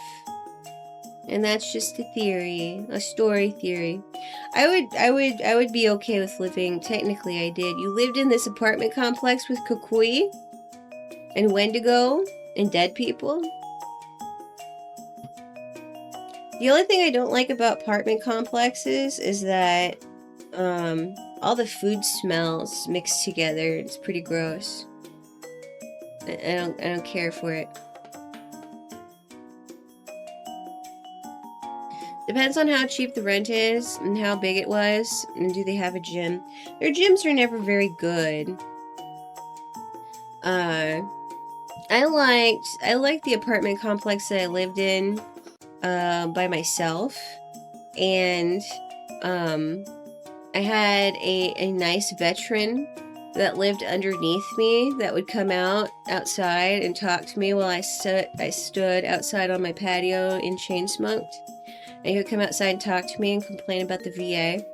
And then there was a neighborhood cat that would come and make his way into my house uninvited, that we named Ernie. I named him Ernie after Ernest Hemingway. And he was very friendly. He was a very sweet boy. And then my door was constantly had a nice blanket of wasps on it, so I had to carry wasp spray with me all the time. And they could never fix my AC unit, so it was constantly dripping in my bathroom. And I was in jiu-jitsu at the time, so I had to wash my gis a lot, and so I was constantly going down to the laundry room and doing laundry, and there were always kids in there smoking pot. And when I would come in there at night, they would get all freaked out and they would like try to hide it, and I would just walk in with my laundry and I'd be like, I don't care. I'm like, you don't need to hide it. I do not give a crap.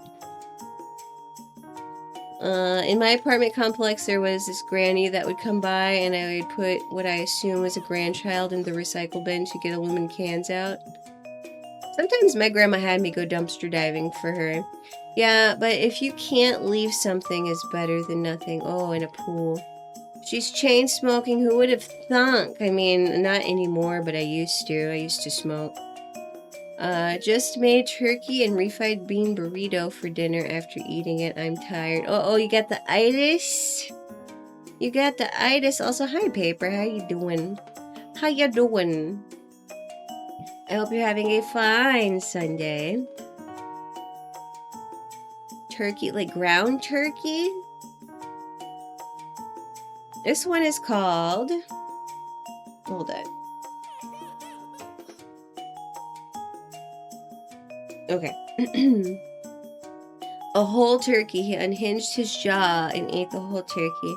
This one is called, there's a new guy in town and we don't like him. He's just like me, for real, for real. We don't really know when he got here. He was just here this morning, although I guess he could have gotten here sometime last night or even earlier today, but of course, we wouldn't have known since we don't wake up until 8:13 a.m. I guess if he got here before then, he would have snuck in unnoticed. We don't like him. I can't speak for everybody, but everyone I have spoken to would agree. We aren't too fond of strangers popping in out of the blue. It makes us nervous. How did he find us? We don't know why he's here, although I have heard that he's been claiming that he's from here. Oh, this must be the boy from the beginning. Still, he's been out there in the outside world for too long. He's new to us, even if we're not new to him. I heard someone say that his name was Cody. I don't know anyone named Cody, and I've lived here for over 10 years. I saw him while I was on my morning run. I was walking up Briar Road, the road that leads to the Point Pine Oaks, and I stopped for a second watching him. That's how I knew he wasn't from here. Everyone who's from here would know that Point Pine Oaks has been stuck in a time loop for the past 4 months. They'd also know that the Point Pine Oaks doesn't take guests. At least not guests who walk in and ask for a room. I stood on the corner until he walked back down the road. "What are you doing?" I called. "It didn't used to be here," he gestured towards the Oaks. "Yeah, assuming that it's not a normal apartment building," he said, walking closer to me. "Right. I'm looking for someone. You think you can help me?" I looked around the empty street. "I don't know you." "Yeah, I haven't been back here in 15 years. Gosh, that's a long time. Not that much has changed, though," he chuckled. I said nothing. "Anyway, I'm looking for my dad. He died about 7 months ago." "Well, if he's dead, then why are you looking for him? Don't you know where he is? In the ground somewhere, no?" He stared at me. "Everyone knows you never really leave Point Pine." He was right, but I wasn't going to help him. What a dick. Thank you for the head pats, and thank you for the hydrate. Just one big whole bean, like you're an ant, you just have one bean. The itis hits hard when you make a 16-inch tortilla burrito. And refried beans. I love refried beans. I could eat my body weight in refried beans. I probably shouldn't, but I could. I would enjoy living in a town where nobody wakes up before 8 a.m. You know what I would like? I want to live somewhere where they have a little bell, like in the town, that goes off. That would be nice. That would make me happy. Wow, rude. There were scrambled eggs and fried potatoes in the burrito. Oh, I want egg potato burrito with cheese and sour cream. I would unhinge my jaw like a snake to eat that. Refried beans are taste even better when you make them yourself. That's true. "Sorry, I wouldn't even know where to start looking," I replied. That was a lie. I knew exactly where to start looking. He was probably in one of the houses up on the mountains. Or in the Oaks. That's fine. I'll go find some people that know. They should still be here. Have fun with your walk. That's an insult for any runner. Have a nice walk. I'm jogging, actually. I watched as he walked away towards the center of town where most of the shops were. He stopped a few feet away and slowly turned back to look at me. "Hey, has the parade happened this month?" he asked. It made me nervous that he knew about that. "No," I called. He mumbled something that I didn't quite catch and continued walking. I was a little too anxious to finish my run, so I went home instead. I heard Cody's back. My father was on the phone as I walked into the kitchen. I haven't seen that boy in years, and suddenly he just manages to show up here? Crazy, isn't it? He huffed. He looked up and saw me. "I'll call you back." "How was your run?" "Who's Cody?" "Just a boy." "Is it cold out?" "I met him, Cody. I met him on my run." He sighed. "He's looking for his father, right?" "Is he that Cody?" I asked. I could tell he didn't want to talk about it. "I'm going to the farmer's market," he said instead. There were a lot of people around today, more than usual at least. I walked around a few stands, trying my best to avoid the creature's green skin, wide eyes, and sharp teeth, which was hard since they were in charge of the farmer's market. I was in a produce stand when I saw Cody again. Everyone got quiet and started whispering among themselves. I hid behind a wooden pole before he saw me. I didn't want to be seen speaking to him. "Reed?" "Oh, what?" Everyone looked towards Cody as he walked up to Reed, who was in the middle of buying something. "Cody?" So she did know him, which meant that he was telling the truth. He was from Point Pine. That still didn't seem to make anyone any friendlier to him, though. "I thought the parade." I knew Reed had been in the parade a few years ago, and it had only happened in February, and had only just appeared in February of this year in Point Pine Oaks. "Yeah, I'm back," she said. "I'm looking for my father. Do you have any idea where I could find him?"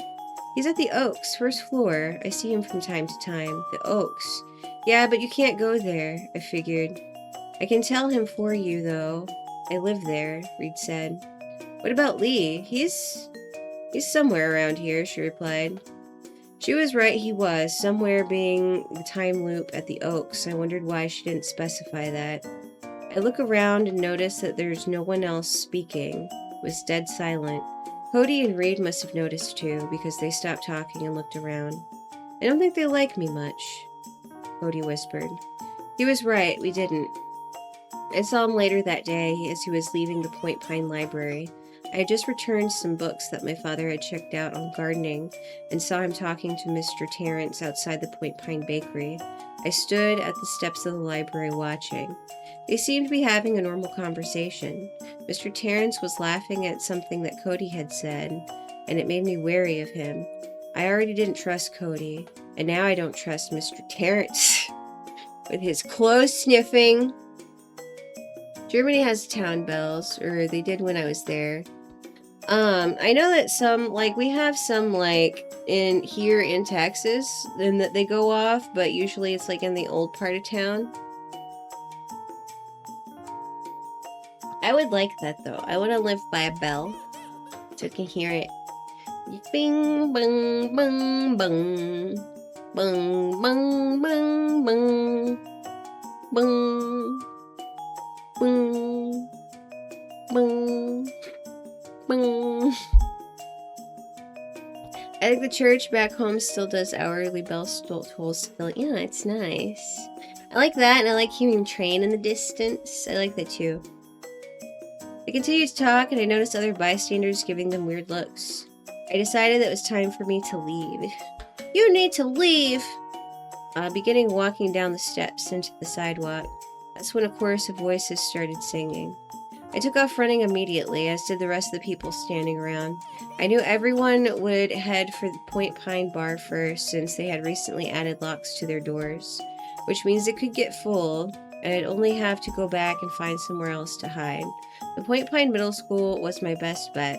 It was about 2 minutes away if I ran fast enough, so I took off in that direction. I ran. The familiar melody filled my ears. It seemed like it was coming from all around me. Above me. Below me. I ran faster, seeing the school in the distance. I threw open the doors and walked in. There was only about 20 or so people in there, but I knew it would get full in no time. I sat down on the floor, trying to catch my breath. Marcus, can you watch the doors for me? The parade starts in exactly 3 minutes. Make sure you lock all of them and get everyone inside before then. I got back up as Miss Monroe handed me the keys. I walked over to the door, propping it open with my body as people ran inside the school. I could see more and more people coming down the street, frantically running as the start of the parade got closer and closer. 2 minutes left. The crowd of people had thinned out. Now there were only a few people trickling in at the last minute. 1 minute. I could see someone coming in the distance, and I squinted, trying to make out who it was. 50 seconds. The person got closer, and as I saw, it was none other than Cody. 40 seconds. I began to close the door. 20 seconds. Cody picked up speed, shouting for me to wait. I kept closing the door slowly. Wait, please! Cody shouted. I watched as he got closer and closer, and the time seemed to slow down as he desperately ran towards the door. I looked at the time. 10 seconds. 9. 8. 7. 6. 5. I shut the door and locked it. 4. Cody banged on the small glass window. Let me in, please, he cried. 3. I let the small curtain fall and covered up the window. 2. Come on! 1. I heard his footsteps as he ran away, but it was too late. There was nowhere else to go now. The parade had already begun. Who is that? Miss Monroe asked. The new guy, I replied. She stayed quiet, and so did everyone else in the school. Like I said, we don't like him.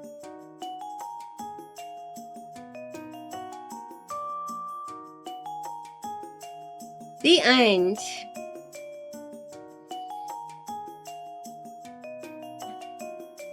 Bells are common in Poland. I really like the sound. Oh.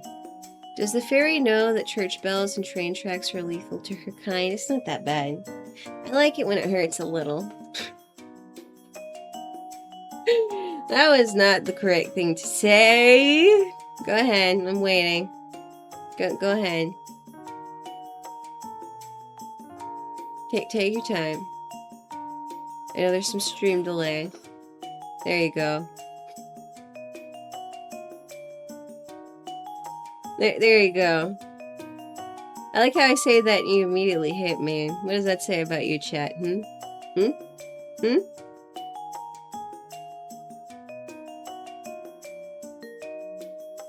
Okay, we're gonna do one more.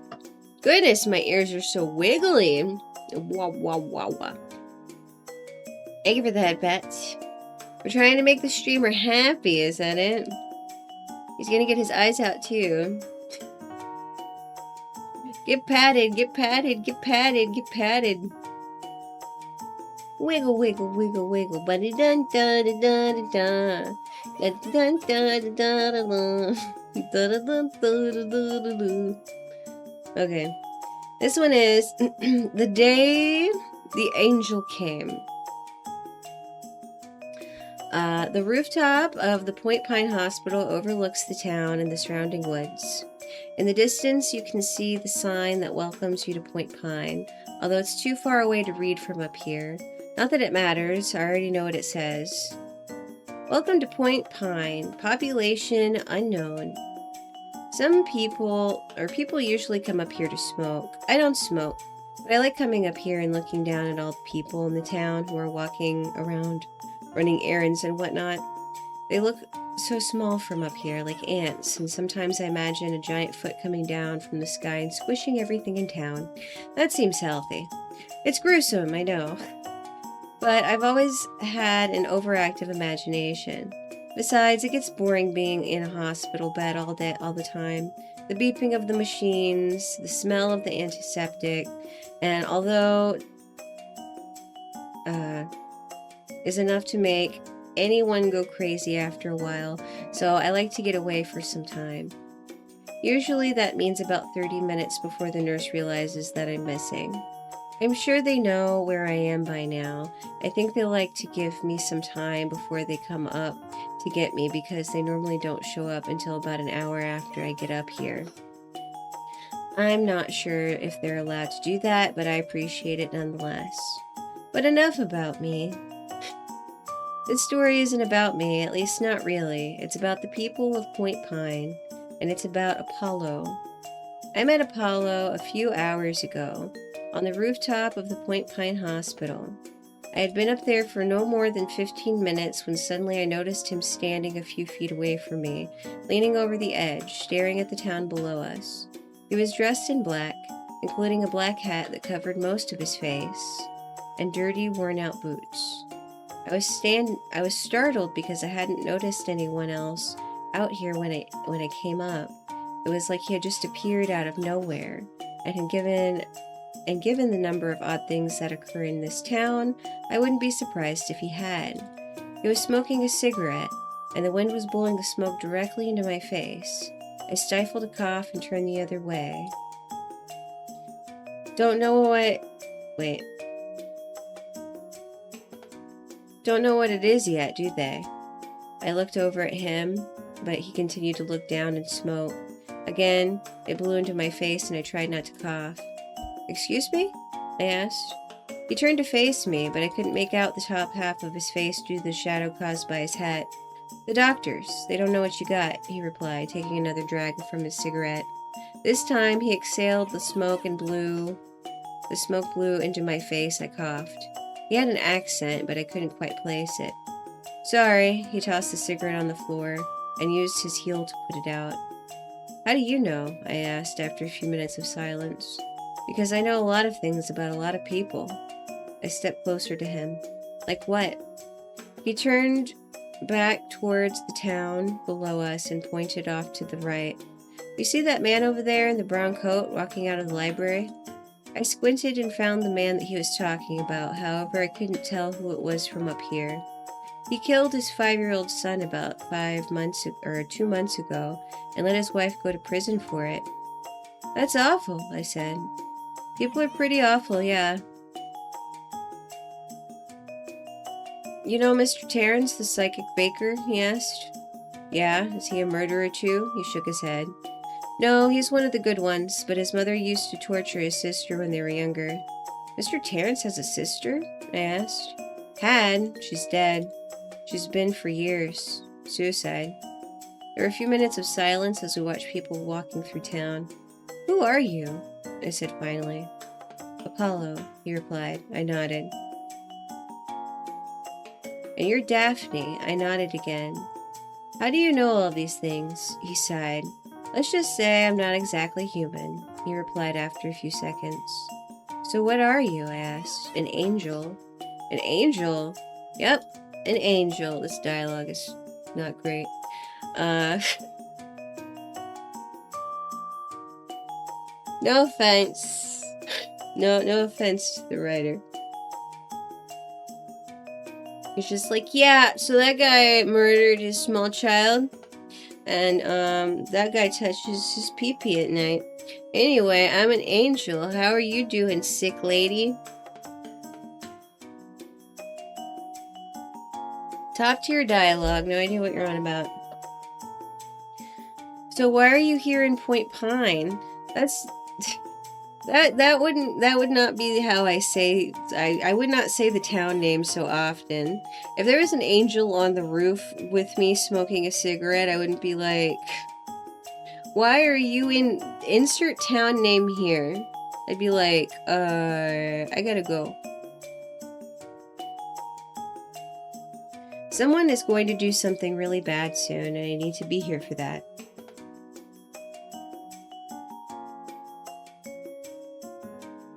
I thought about all the bad things that happen here, things like the parade and the time loop that lasted a few months.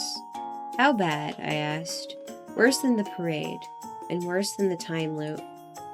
I stared at the people below us, tiny like ants walking around. I thought again about a giant foot coming down from the sky and destroying everything. What could be worse than the things that we've already seen? See that car? The one driving to the woods? I nodded as I watched the tiny white car become even smaller as it drove. There's a woman in that car. She's going to kill herself. Do you know any happy information, Mr. Angel, or is it just sad things? Why are you so negative? Focus on the happy things. Nobody even seen the parade besides Lee. Why's that? Why would you possibly kill yourself? This place is great. He turned to look at me, but this time I could see his face. His eyes and mouth were like two glowing slits in his face. I backed up. Because her daughter is sick, and the doctors don't know what it is, but they do know that she's dying, and that woman would rather run away from her problems than ever face them again. What? I whispered. This is awful. Why would you tell her like this? The door of the roof swung open and two nurses came out. When I looked back, as they dragged me inside, Apollo was nowhere to be found, and the only thing that was left of him was the cigarette he had thrown onto the ground. He's like a black-pilled Mothman. He's like, you killed your child, that lady's gonna kill herself, you're dying, this is another bad unfortunate event. I'm like the misery fairy. But me like to smoke Marlboro Reds. The nurses told me I was dying. As they're dragging you back to your bed, they're like, by the way, you're going to die. We don't know what's wrong with you, but you're dying. Your mom's going to kill herself. It's because you're dying. I got a bad feeling about Joomer Mothman, Chud Angel. He's the opposite of nothing ever happens. He's like, everything's always awful.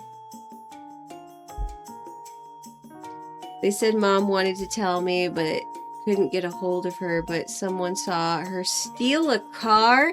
Does she not have her own car that she could drive into the wood? First of all, this is, if you're going to kill yourself, if you're upset about your daughter dying, why would you just not go spend time with your daughter? You can kill yourself after she's dead. Why would you steal a car and then go to the woods of all places to kill yourself? Especially in a town where you're just gonna go back to the hotel. You're gonna go or back to the apartment complex and be viciously murdered by Wendigo every day.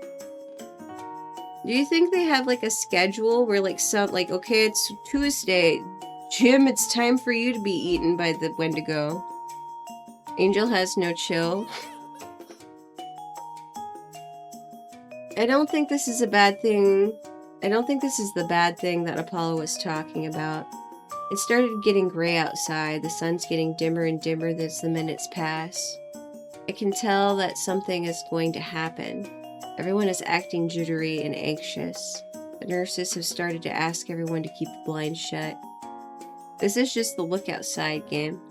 I've gotten up and taken a few peeks. It doesn't seem to be getting any better. The temperature has dropped significantly inside the hospital. I heard someone say that the trees in the woods have fused together to form a giant wall around town. Not that anyone could leave town before anyway, but now they can't even venture out into the woods. I didn't believe Apollo before, but I guess he was right. I got out of bed once when no one was looking because they were too preoccupied with the man next door who was coughing up blood. I walk over to the window and pull back the blinds just a bit. I was face to face with Apollo, who was floating in midair, his eyes glowing. Behind him were dozens of other angels. I couldn't tell anyone what I saw. I simply closed the blinds and got back into bed. You just open it and there's just an angel there outside your window, like, be not afraid. And you just close the blinds, go back to bed. If I listen really closely, I can hear the worried conversations of the other patients. The nurses seem to be the most worried, though. They keep whispering to one another and looking into my room. I heard one of them say that I was probably going to die soon, maybe within the next 2 days. She can get up to the roof, and she's just gonna drop dead. It'd be a relief if it weren't for the fact that nobody ever really leaves Point Pine.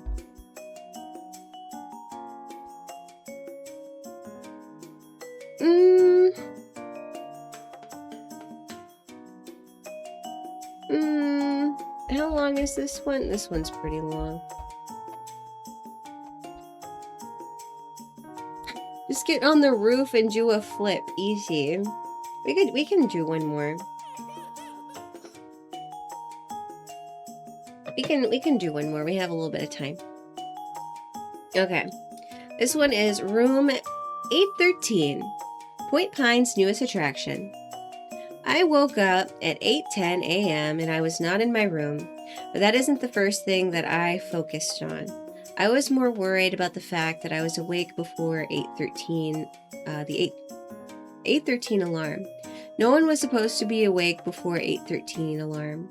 And yet, here I was. Not only was I awake, but the room I was in was not my own. I don't know how I got here. I also had no idea where I was in general. You're very confused. It was obviously a hotel room, but it wasn't the Point Pine Hotel. If I woke up, even a hotel that I've been to before, I could not tell you, well, I'm in a hotel, but it's not that hotel. I could not tell you which hotel I was not in at any given moment. I sat up on the king-size bed and looked around in the dark red carpet and the thick golden curtains that covered the window, which took up most of the wall to my left. I was too scared to move until it was 8:13, thinking that this was some kind of trap to find people who were breaking the rules. At 8:13, I heard the town alarm, only the sound was muffled coming from outside and not inside the room, which was odd. I got out of bed and slipped my feet into my slippers. Why is your slippers there? Slowly getting up and walking over to the window to pull the curtain back a few inches. I could see... sorry. Eepy. I could see the town below me, the bakery, the high school, the hospital a few blocks down. I realized I was pretty high up, but also I realized that this building was right where Windsor Park used to be. The strange thing, however, was that Windsor Park was here yesterday, and I knew this because I passed it on my evening jog. Everybody here is so healthy. I guess they don't want to die. So how did the entire building appear within a few hours? And how did I end up in this building when I lived across town? A soft knock on my door distracted me for a second, and I walked across the room towards the door. Yes? I called. Room service, a voice replied. I opened the door to see persons standing outside of my door. It was difficult for me to tell their gender, and their shaved head made it a bit harder. They were wearing a simple black uniform and standing behind a cart that contained food and a French press. Oh, fancy. I love French press. French press coffee. Yeah, I've been known to wake up not being sure what country I was in. Apparently, the only damn thing to do in this town is pull curtains back from windows and look out at the town. Thank you for the head pet. Time to scoot night. Thank you for hanging out with us, Gonzo. Oh no, genderless with good coffee. We're in Portland. I didn't order this. Courtesy of the Hotel Dormont. We're not speaking French. We're not doing that. They replied in a monotone voice. Right, about that, I said as they pushed the cart into the room. What is this place, and how did you get here in Point Pine? They didn't answer and simply uncovered the food and walked back out. I stared at the food and eventually decided to grab a few berries off one of the plates and then walked out to the hall to investigate the rest of the hotel while I ate the berries. They were incredibly sweet. I felt like I was eating candy instead of fruit. As I closed the door, I saw the room number and a small golden plaque, 813. Weird, I mumbled as I began walking down the hallway, noticing that the person from earlier had vanished entirely. I walked up to the elevator, which opened as I stepped in front of it, and stepped inside, pressing the button to the lobby. I stood silently inside the elevator, watching the floor numbers decrease as it went down. Finally, the elevator dinged and the doors opened. I stepped into the lobby, which had a very simple, less lavish decor than the room did. There was a big wooden desk to the left of the elevator, but nobody behind it. I walked closer and saw a handwritten note on the desk. Back in 8 minutes. That is very specific. Deciding that I didn't want to wait around, if I woke up in a random hotel where nobody was answering my questions, and I woke up before our weird alarm, alright? And I just had to wait 8 minutes to ask somebody in charge what the hell is going on. I'm not going to be like, nah, I can't possibly wait 8 minutes. What kind of bullshit is this?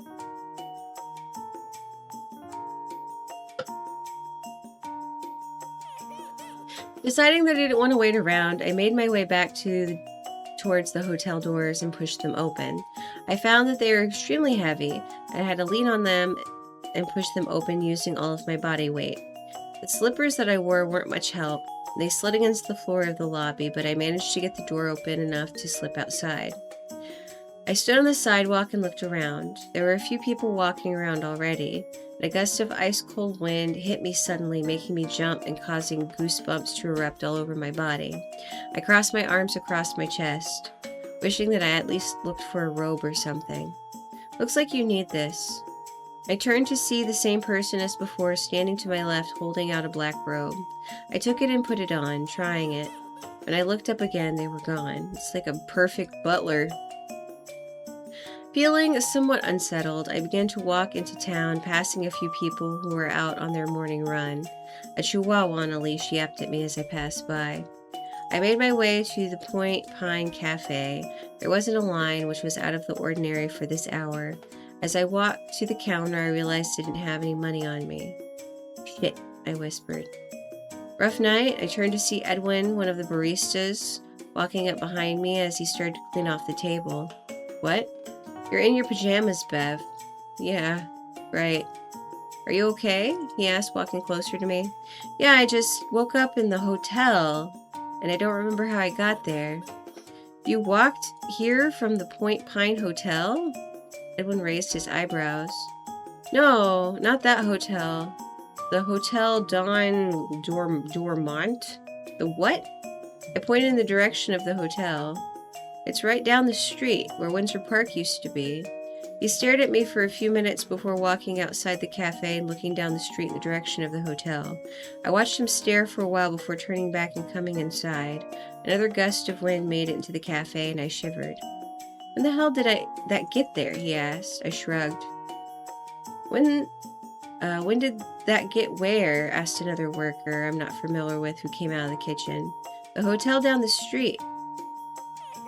The Hotel Non de Mont? That's always been there, she replied. No, it hasn't, I said. Of course it has. It's been there since I've been here. I was born and raised in Point Pine. Well, so were Bev and I. Remember Windsor Park being there, Edwin pointed out. The girl shook her head. Why would we have a place called Windsor Park? Everything is named after the town of Point Pine. The hotel isn't, I said. She said nothing. The door to the cafe opened again. I jumped as another cold gust of wind pushed its way. How cold is this wind? You're just, whoa! Oh my god, it's so cold! Better than Jeeves. Demand to speak with the manager.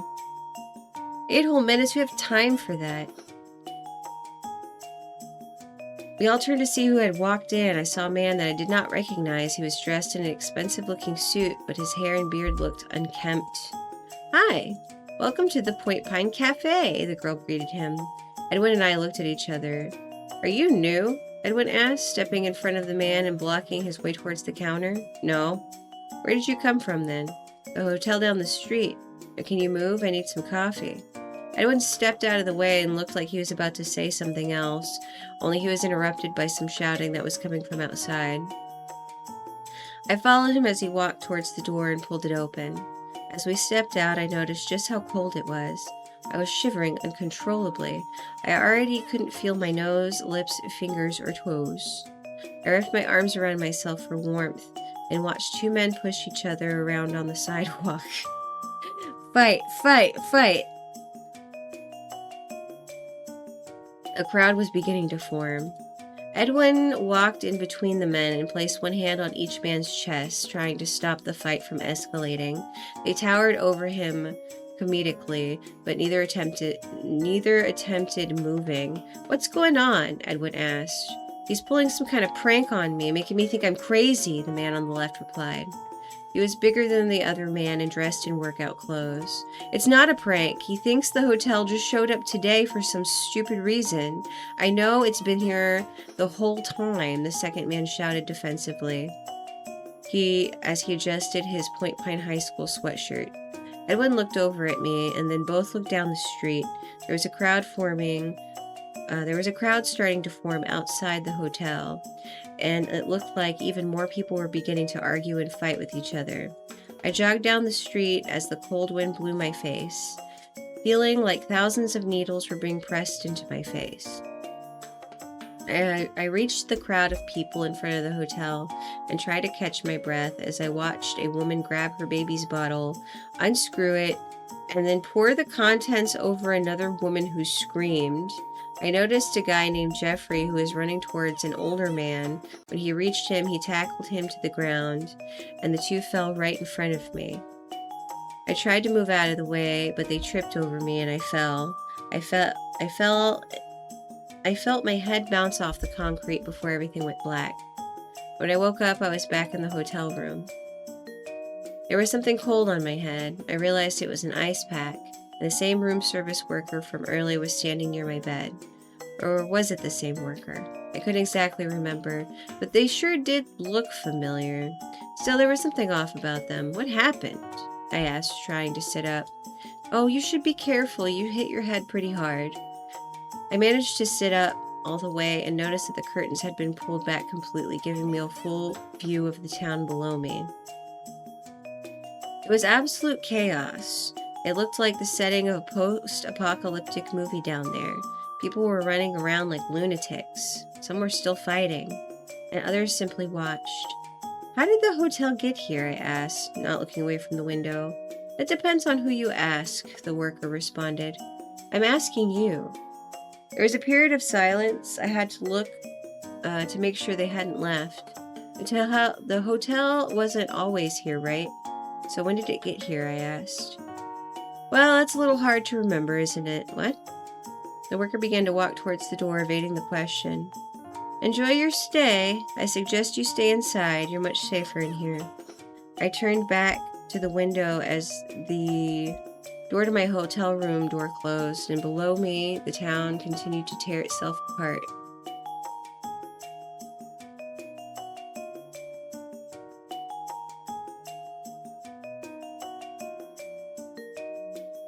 Imagine an entire building appearing out of nowhere, full of native English speakers and people objecting to, oh my god. Oh my gosh. Well, what do we think of this, this series, chat? What do we think about it?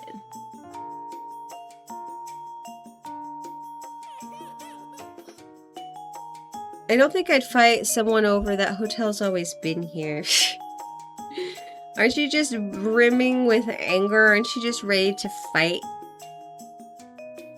It's a series, alright. Imagine the entire building. Alright.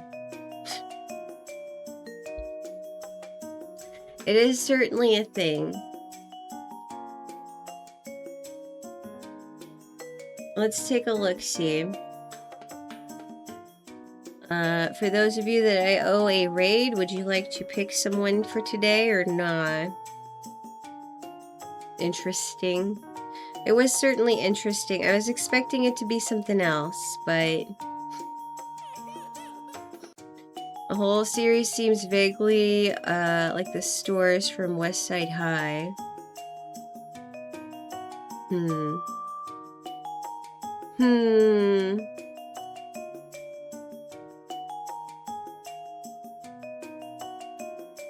I never watched her, but I like the name. Alright, sure thing. I mean, Sideways Stories from Wayside Schools. Sounds similar to Gas Station. It does kind of have a similar cadence, but I feel like Tales from the Gas Station is written better. Thank you for stream. No, thank you for hanging out with me. We will be back tomorrow. We are starting Slay the Princess, which was gifted to us. I think it was Ever that gave it to me. Thank you for hanging out with me. Have a good Monday. Don't do anything I wouldn't do. Make sure you clean your belly buttons. And we will see you, we'll see you back tomorrow. Thank you so much. Have a good night.